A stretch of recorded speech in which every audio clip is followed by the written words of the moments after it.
श्री तुकाराम जी महाराज कह रहे हैं, जैसे जैसे कोई भगवान का ध्यान करता है तो भगवान का प्रभाव उसमें उतरने लगता है, चाहे वो सगुण चाहे निर्गुण, जैसा चाहे वैसा साक्षात्कार कर लेता है। ये बहुत बड़े महापुरुष के वचन हैं, बहुत ध्यान से सुनो, पकड़ो। तुम्हें किसी के आगे घिघियाने की जरूरत नहीं, भगवान का स्मरण करने की जरूरत है, भगवान का ध्यान करने की जरूरत है। जैसे जैसे कोई भगवान का ध्यान करता है तो भगवान के सब सद्गुण उसमें आने लगते हैं, चाहे वो सगुण साक्षात्कार करना चाहे या निर्गुण साक्षात्कार, उसमें योग्यता आ जाती है। म्याणे विठ्ठल ब्रह्मो नवे त्वाचे बोलो नाई कावे, महाराष्ट्र भाषा में कहते हैं मेरे तो सर्वस्व ब्रह्म विठ्ठल भगवान है, तुकाराम जी कह रहे हैं। अब मुझे किसी की बात सुनने की जरूरत नहीं है कि ब्रह्म कौन है, मेरे तो विठ्ठल ब्रह्म है। जो वाणी से अगम्य है मैं उसकी स्तुति क्या करूं, वेद भी जिसकी नेति नेति कह के चर्चा करते हैं मैं उसकी क्या चर्चा कर पाऊं। पर मेरी वाणी को नशा हो गया है उनकी चर्चा करने का। आहा, मेरी वाणी को नशा हो गया, बिना उनकी चर्चा किए, बिना कीर्तन किए, बिना गुण गाए हमें चैन नहीं पड़ सकता। कोई ना हो तो ठाकुर जी को श्रोता बना के सुनाने लगो, ऐसा नशा होना चाहिए। सुनो, अपनी चर्चा आप ही सुनो, ठाकुर जी के सामने बैठ जाए और वाणी लेकर उन्हीं की चर्चा उन्हीं को सुनावे।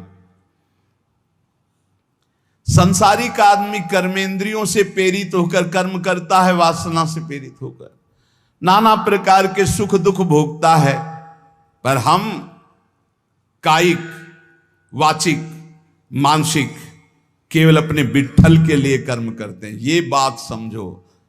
संसारिक आदमी कर्मेंद्रियां भाग रही भोगों की तरफ, कर्म करता है, पाप या पुण्य, सुख या दुख भोगता है। लेकिन भक्त कायिक वाचिक मानसिक अपने प्रभु को सामने रख करके चेष्टा करता है और उसका कोई ठौर ठिकाना प्रभु के सिवा कोई है नहीं। और प्रभु आनंद सिंधु है, वो हर समय आनंद में मस्त रहता है। कहीं किसी और का प्रयोजन नहीं रह गया है।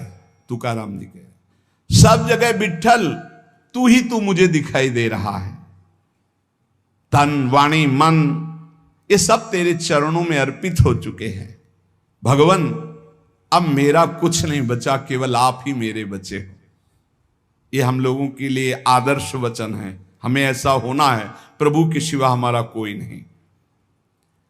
अभ्यास बल में बहुत बड़ी ताकत है।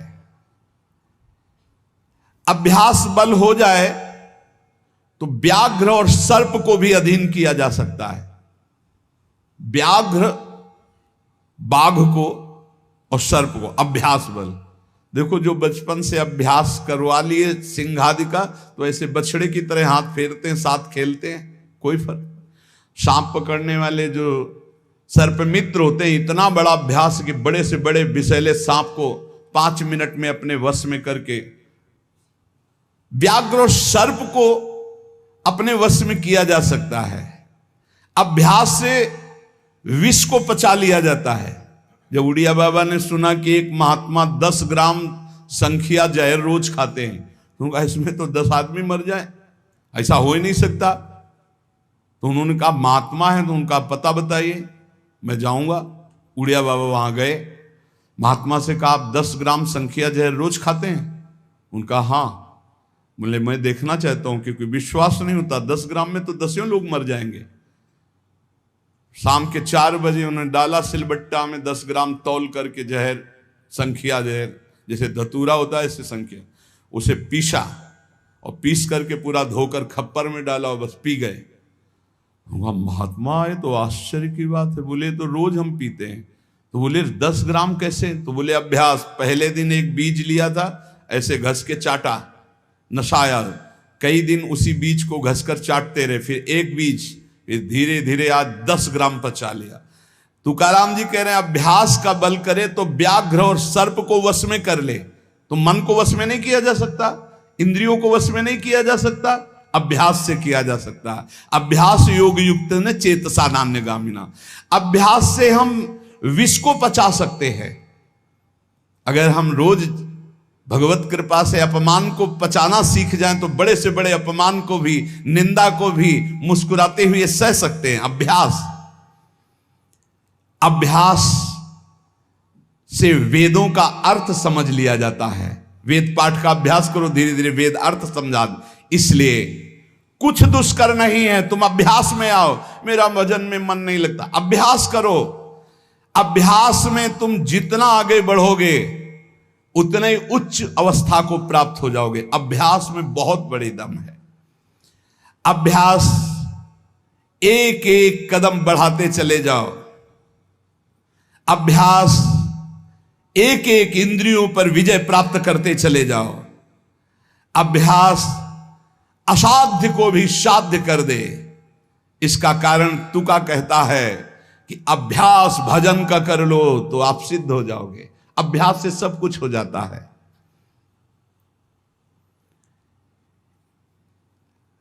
संत जब घर आते हैं तभी दशहरा और दिवाली माननी चाहिए, जो भगवत प्रेमी महात्मा है। बहुत बड़ा प्रभाव है, इसीलिए उस प्रभाव का दुरुपयोग असाधु जन कर बैठते हैं। मूर्तमान परम पवित्रता और तीर्थ चलकर आज आ रहा है, ऐसा अनुभव होता है जब संत आते हैं। आज ही दिवाली दशहरा श्री साधु संत आले घरा, तुकाराम जी कह, आज ही हमारी दिवाली और दशहरा हो गया, क्योंकि भगवत प्रेमी महात्मा हमारे घर पधारे या भगवत प्रेमी महात्मा का सानिध्य मिला। साधु संत एति घरा तोची दिवाली दशहरा। हमारे लिए उत्सव है जब भगवत नाम जापक भगवत प्रेमी महात्मा आए, उनका चरणोदक लिया, उनकी वंदना की और बैठ करके उनसे हम भगवत चर्चा की। ऐसे जो भक्तजन हैं उनके संग का परिणाम क्या होता है कि भगवत साक्षात्कार के लिए छटपटाहट पैदा हो जाती है। जैसे जल से मछली को निकालो तो विकल होकर तड़पने लगती है। जीवना वेगली मासूली तुका तैसा तलमली। जैसे जीवन के लिए मछली जल के लिए तड़पने लगती है, बाहर हटा दो, ऐसे सत्संगी का जीवन तड़पने लगता है भगवान की प्राप्ति के लिए। तभी माना जाएगा सत्संग हुआ है। सत्संग का ये फल है। बड़े भाग पाइप सत्संगा बिनई प्रयास होई भवभंगा। संत आधि देवा मग। अगर एक तरफ बड़े बड़े देवता खड़े हो, एक तरफ संत खड़े हो, तो पहले आराधना किसकी करनी चाहिए? तो बोले देव सरावे परते संत पूजावे आरते। पहले संत सेवा बाद में देव पूजा। जैसे लब्ध्वा जन्म मर प्रार्थ्यम मानुष्यम, ये मनुष्य जन्म जो प्राप्त हुआ है इसकी सार्थकता भगवत प्राप्ति है। ये देव आराधन से नहीं होगी, ये संत आराधन से होगी, जो भगवत प्रेमी महात्मा है। नरदेह का ऐसा ऊंचा स्थान है कि इससे ब्रह्म सायुज्य प्राप्त कर सकते हो, जो अत्यंत कठिन है। नरदेह की स्तुति बड़े बड़े देवता करते हैं, इसलिए तुम्हें वही नरदेह प्राप्त हो गया है। तुकाराम जी कह रहे हैं तुम सच्चिदानंद पदवी को प्राप्त करने के लिए सच्चिदानंद में डूबे हुए किसी संत महात्मा के मिलन की आकांक्षा करो। भगवान से प्रार्थना करो कि मुझे अपने प्रेमी संत का सानिध्य दे दो। उनकी कृपा दृष्टि से आपका मार्ग खुल जाएगा सायुज्य मोक्ष का। इस लोक को देखो, लोगों की क्या दुर्दशा है। देह मिलने पर भी क्या धन्य हो रहे हैं क्या? नहीं। तो जो विट्ठल के दास हुए वही धन्य हुए। जो विट्ठल विट्ठल ऐसे कहते आयु व्यतीत कर रहे हैं वही सच्चिदानंद पदवी को प्राप्त होते हैं। तुका कहता है मानव जीवन में तू भजन कर ले, बिना भजन के कुछ सार्थक नहीं जीवन। देखो ना भगवान कितना प्यार करते हैं। रीछ बानर कौन सी पवित्रता धारण करते हैं, लेकिन भगवान वृक्ष के नीचे बैठे और ऊपर डाल पे। प्रभु तर उतर कप डार पर ते किए आप समान। ग्वाल बाल अपने मुख की छाछ भगवान के मुख में डाल रहे सखा मंडली। देखो ना प्रेम हमारे विठ्ठल का। तुकाराम जी कह रहे गोलियांची ताकि पीरे कोड़ पोरे चांगली। ग्वालों के मुख की छाछ पी रहे, तभी तो ब्रह्मा जी को मोह हो गया।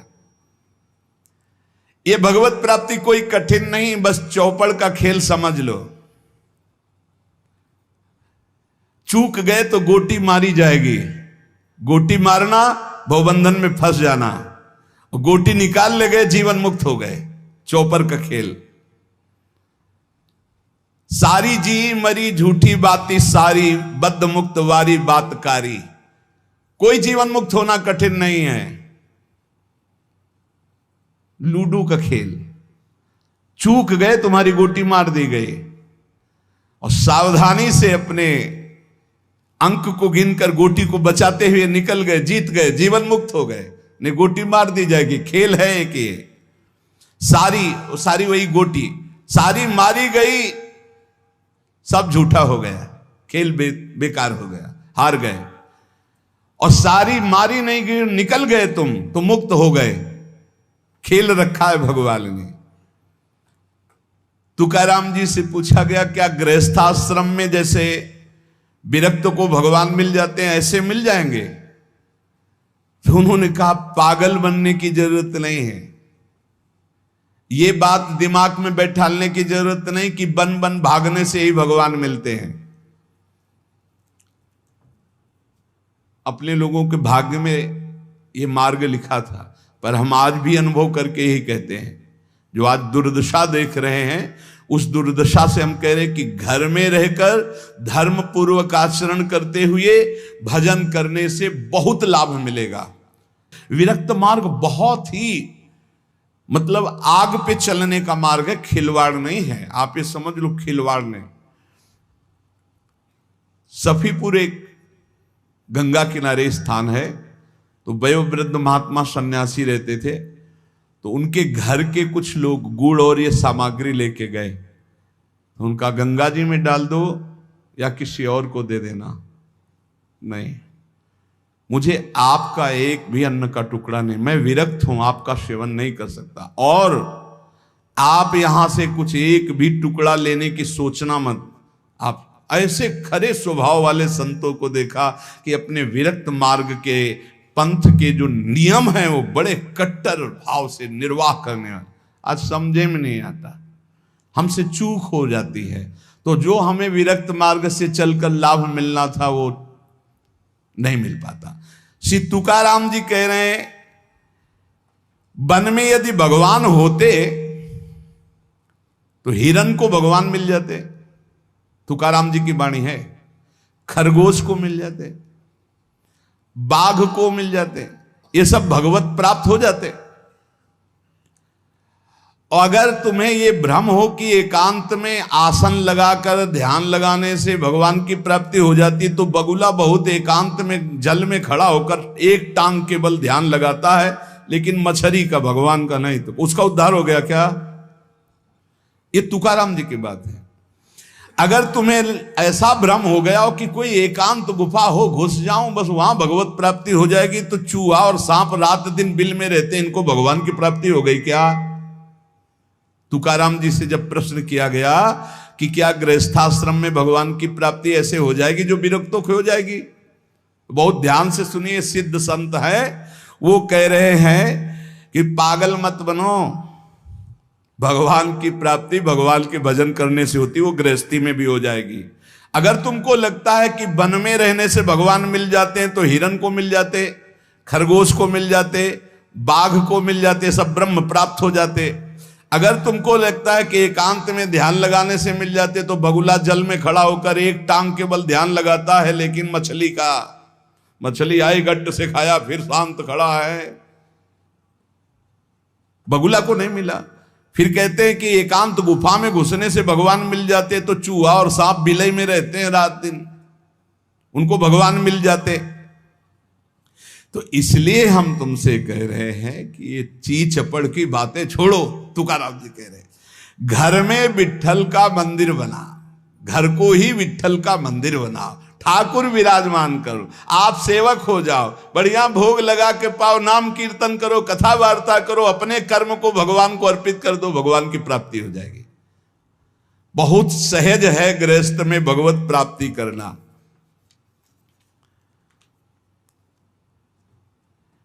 हम तुमसे पूछते हैं, जो लोग सोचते हैं अन्न नहीं खाएंगे तो भगवान की प्राप्ति हो जाएगी,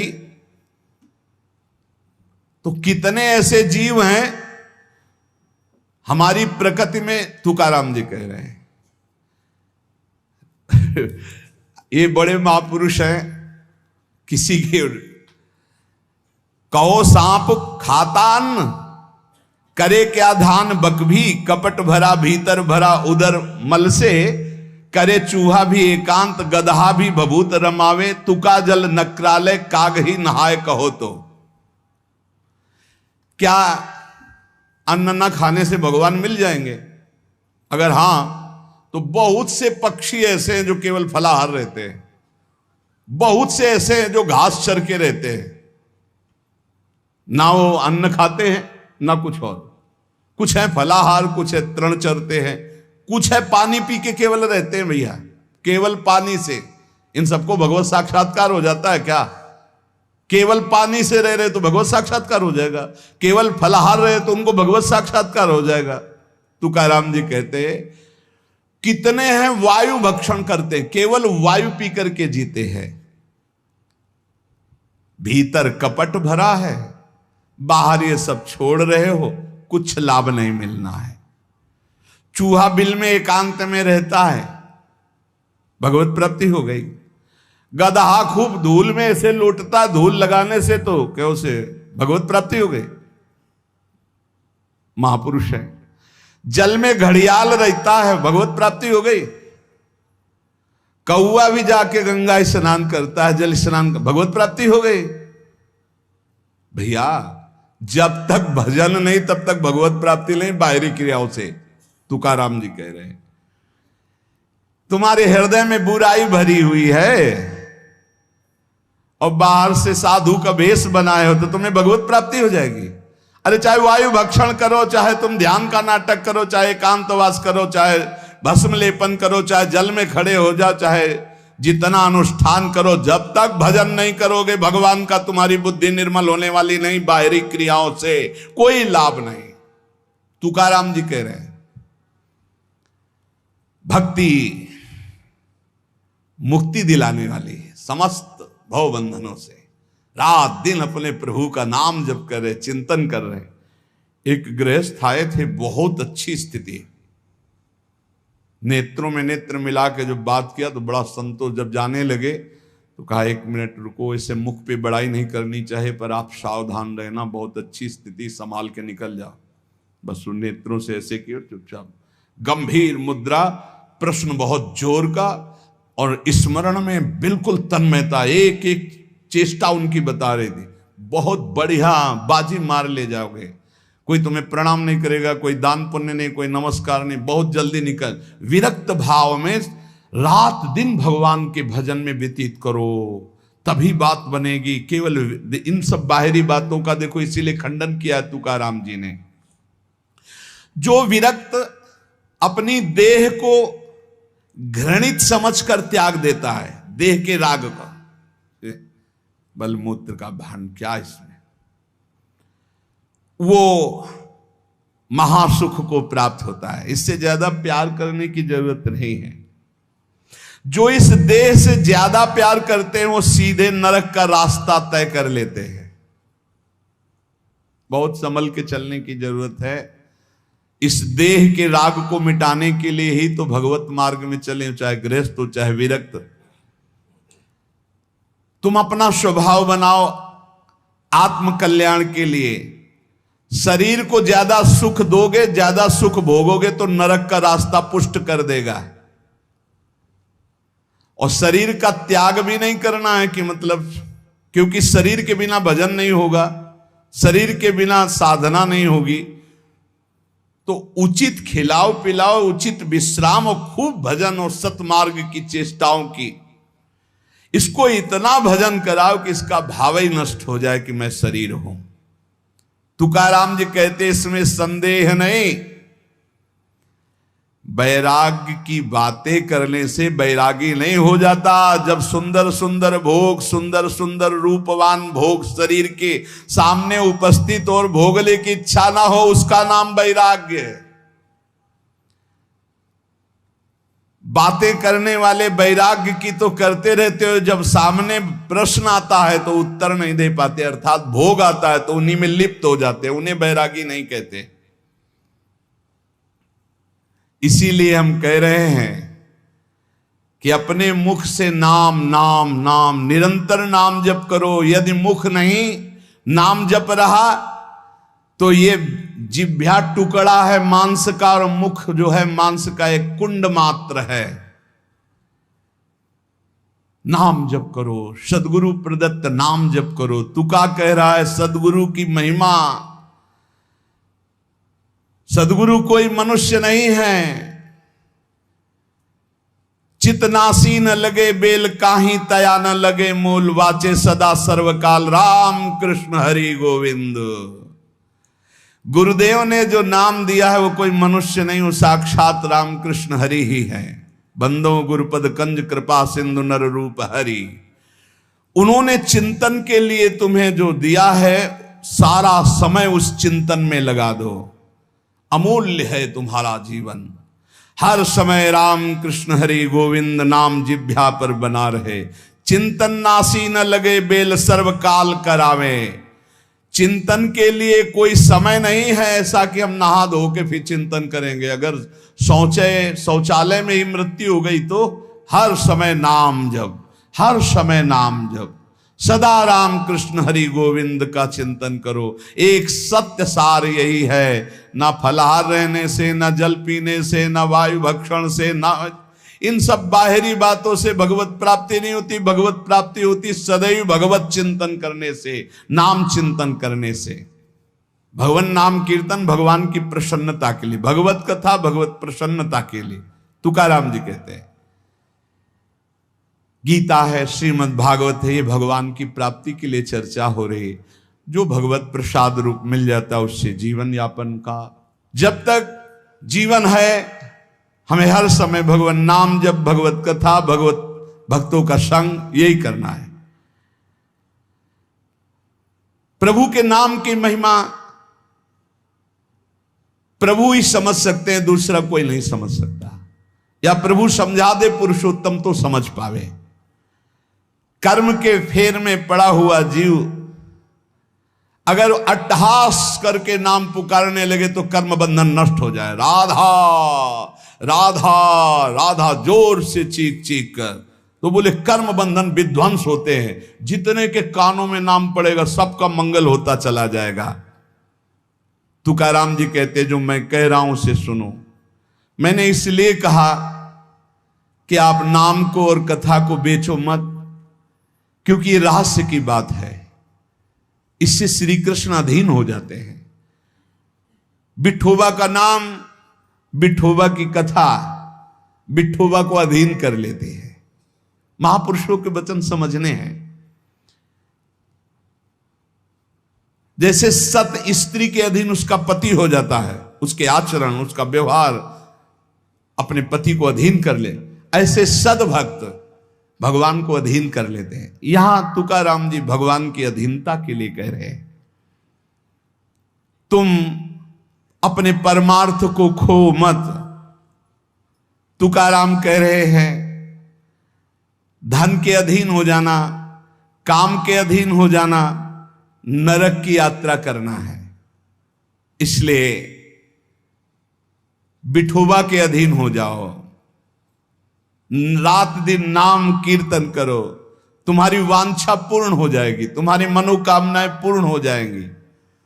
मदारी का बंदर वैसे नाचता जैसे मदारी नचाता है, ऐसे उमादार जो सिद्ध की नाई सबई नचावत राम गोसाई। उनसे प्रार्थना करो, तुम्हारा नाचना बंद हो जाएगा माया का। दूसरा कोई नहीं रोक पाएगा, क्योंकि इस नाचने का रिमोट उन्हीं के हाथ में। मामे वे प्रपद्यन्ते माया में ताम तरंती थे। कभी भी उपासक भेद मत में पढ़कर तर्क वितर्क न करे। हरि हर सब एक हैं, हरि हर सब एक हैं। जैसे पीछे कहा था ठाकुर ठाकुर सब एक है, संत संत सब एक, और जो संतन का सेवन करे सो जागे शुद्ध विवेक। ऐसे यहां कह रहे तुकाराम जी के हरिहर में भेद नहीं है। जो भेद फैलावे, लड़ाई झगड़ा करे, ऐसे से दूर रहना। मिठास में चीनी है, चीनी के खिलौने बने हैं। एक सवार बना हुआ है, एक घोड़ा बना हुआ है। दोनों में चीनी क्या कम है क्या? बराबर चीनी है। चाहे घोड़े से शुरू करो तो मिठास, सवार से शुरू करो। दीपावली में आते ना बने, ऐसे ही चराचर जगत में सेवक स्वामी बना वही सच्चिदानंद है। हरिहराम भेद नाही नका करुम वाद, एक एकाचे हृदयम गोडी साखे रेचे ठाई। जहां हरिहर में कोई भेद करके निंदा करने लगे, वहां से कान में अंगुली डाल के चल देना चाहिए। एक ही ये परम तत्व है। ये झूठ मूठ अज्ञानी जन बहस करते रहते हैं। इनके हृदयों में बिल्कुल भगवदानंद की मिठास नहीं है। इनकी बातें नहीं सुननी चाहिए। भेद करने वालों की दृष्टि में जो माया का पर्दा लगा हुआ है, भक्तों की दृष्टि में वो पर्दा नहीं होता। वो बेपर्द देखते हैं कि सर्वत्र एक ही भगवान विराजमान है। जो सर्वत्र एक ही भगवान विराजमान ऐसा मान लेते हैं, उनके आगे पीछे दाएं बाएं भगवान की रक्षा शुरू हो जाती है। ध्यान रखना। जो सर्वत्र अपने भगवान को देखते कि सब रूपों में मेरा ही भगवान है, तो कह रहे देवु उभा मांगे पुंडे उगवी कोंडे संकटा। कोई संकट उसे छू नहीं सकता। चारों तरफ से भगवान की सुरक्षा रहती है उस भक्त के जीवन में। विश्वास करो इस बात पर। चारों तरफ से भगवान सुरक्षित रखते हैं। और जो सदैव संतों का स्तवन करके भगवान का भजन करता रहता है, उसमें कोई ऋण नहीं रह जाता। यह भी एक प्रश्न आया था कि देव ऋण, ऋषि ऋण, मातृ ऋण, पितृ ऋण, इनसे कैसे ऋण हुआ जाए। क्या कह रहे हैं तुकाराम जी? जो संतों का स्तवन करता है, उसके हृदय में भक्ति होती, जो भगवान का भक्त होता है, उसका कोई ऋण नहीं रह जाता। सब ऋण मुक्त हो जाते हैं। एकादशी स्कंद में भगवान श्री कृष्ण चंद्र जी ने उद्धव जी से कहा है, जो मेरा अनन्य भाव से निरंतर चिंतन करता है, उसे मैं सब ऋणों से मुक्त करता हूं। देव ऋण, ऋषि ऋण, पितृ ऋण, मातृ ऋण, इनसे उऋण होने के लिए प्राणपन से श्री हरि के चरणों का चिंतन करो।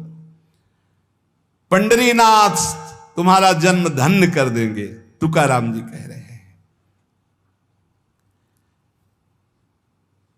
देखो, जब आनंद मिलेगा तब मन पंगु हो जाएगा। जैसे भौरे में बहुत बड़ी ताकत है कि चाहे जितना मजबूत काठ हो, वो बड़े मौज से खेलते खेलते उसमें छेद कर देगा। जब कमल की पराग वृत्ति में वो पहुंचता है, तो थोड़ा सा भी पराग को धक्का न लगे, शांत होकर बैठ जाता है। चाहे जीवन खोना पड़े, वो कमल की पंखुड़ी को नहीं काटता। ऐसे उदाहरण दे रहे, ऐसे ही तुम्हारा मन तब तक उद्दंडता करता रहेगा जब तक भगवत सुख नहीं मिलेगा। और जिस दिन इसे आनंद मिला, भगवद आनंद, ये बैठ जाएगा, इसका अस्तित्व खत्म हो जाएगा। ये बैठ जाए। निज सुख बिन मन होई कि थीरा। बिना आत्मानंद का अनुभव मिले मन स्थिर नहीं होगा, शांत नहीं होगा, विश्राम नहीं पाएगा। भौरे का दृष्टांत देकर के मन को समझा रहे कि मन भौरा है, भटक रहा है विविध भोगों में, बड़ा मजबूत है, बलशाली है, लेकिन ये तभी निर्बल बनेगा जैसे भौरा कमल में आ जाता है तो वहां अपना बल खो देता है। ऐसे ही श्री हरि चरणारविंद, हरि नाम, भगवद आश्रय, भगवत भक्ति, इसी में मन आनंद को प्राप्त होगा। तो आपको कहीं भागने की जरूरत नहीं। आपने सुना कि जंगल में भागने से क्या होगा, जल पीने से क्या होगा, फलाहार रहने से क्या। शांति से अपने घर को ठाकुर जी का मंदिर मान लो, खूब नाम कीर्तन करो, भगवत चर्चा करो, भगवान का सुमिरन करते हुए जीवन व्यतीत करो। इधर भी सुखी, परलोक में भी सुखी। किसी से आशीर्वाद मांगने की जरूरत नहीं, दौड़ने भागने की जरूरत नहीं, हाहाकार मचाने की जरूरत। ये बहुत आनंद का जीवन है मानो दे। बस सुलझ जाओ, शांत हो जाओ, जहां तुम हो वहीं सब ठीक है। जो मिल जाए, रूखा सूखा फल है, अन्न है, जल है, जो मिल जाए प्राण पोषण करो, भगवान का चिंतन करो, सद आचरण करो, बड़ा आनंद में जीवन होगा। लेकिन आनंद से जीने के लिए असद आचरण करते हो, पापाचरण करते हो, आनंद की खोज में। कहाँ पापाचरण में आनंद है? इसलिए सद आचरण में आ जाओ, भगवद आश्रित हो जाओ, खूब नाम जप करो। भगवान मंगल भवन है, इस गेम से निकाल देंगे। बहुत बड़ा एक गेम है, बहुत बड़ा गेम है। जीतते जीतते हार जाओ, हारते हारते जीत जाओ। तो हम तो जीत गए। नागरी दास ही जन्म जितायो, बलिहारी बलिहारी हमारी सबही बात सुधारी। कृपा करी श्री कुंज बिहारी, अरसी कुंज बिहारी हमारी सबही बात सुधारी। राख्यो अपने वृंदावन मां, बस खास बात बल गई। नहीं, आप क्या समझते हो? हाहाकार मचा हुआ, तांडव मचा हुआ है माया का। ये तो धाम है, इसके प्रभाव से आप बिल्कुल शांत आनंदमय हो। धूल भरी आंधी दूर से निकल रही। नहीं तो आप संसार में देखो, सतोगुण रजोगुण तमोगुण 3 गुण है। सतोगुण तो कहीं कहीं नहीं, रजो और तमो की तांडव वृत्ति मची हुई है। जहां कहीं भगवत चर्चा, भगवत नाम कीर्तन, भगवत गुण, बहुत विक्षेप माया डालती है। इसलिए खूब नाम जप करो, इसी जन्म में भगवत प्राप्ति कर लो, दोबारा इस कलयुग में जन्म ना हो। पक्का ऐसा भजन करो कि आगे अब देखते जाओ। अरे भाई, बड़ा आश्चर्यमय समय, बड़ा आश्चर्यमय समय है। अभी तो कुछ है नहीं, अभी तो बबुआ है कलयुग, घुटने के बल चल रहा है। थोड़ा खड़ा होने दो, फिर ताल ठोकने दो। 4,32,000, अभी तो 32,000 नहीं पूरे हुए, थोड़ा 1,00,000 1,50,000 पूरे होने दो, फिर इसका है, उसका अपना राज्य है। इसलिए कलयुग के दोषों से बचने के लिए, माया के प्रभाव से मुक्त होने के लिए, समस्त दुखों का नाश करने के लिए समर्थ है भगवान नाम। खूब नाम जप करो, नाम कीर्तन करो, भगवत चर्चा करो। इसके सिवा कोई उपाय नहीं है। जहां और कुछ उपाय बताया जाए तो भटकाव है। हमारी प्रार्थना मान लीजिए, निस्वार्थ बात आपसे कह रहे हैं, आपके मंगल के लिए कह रहे हैं, शास्त्र सम्मत कह रहे हैं। पहले से भगवान व्यासदेव जी ने लिख दिया है, कृतयुगे ध्यायते विष्णु त्रेतायाम यजतै मखै द्वापरै परिचर्यायाम कलौ तद्धरि कीर्तनात्। कलौ नास्तेव नास्तेव गतिरन्यथा। कलयुग में कोई और गति और गति और गति नहीं है। हरे नाम हरे नाम हरे नाम केवलम, केवल हरि का नाम, केवल भगवत नाम है। इसलिए खूब नाम कीर्तन, नाम जप, भगवत चर्चा, जीवन सार्थक।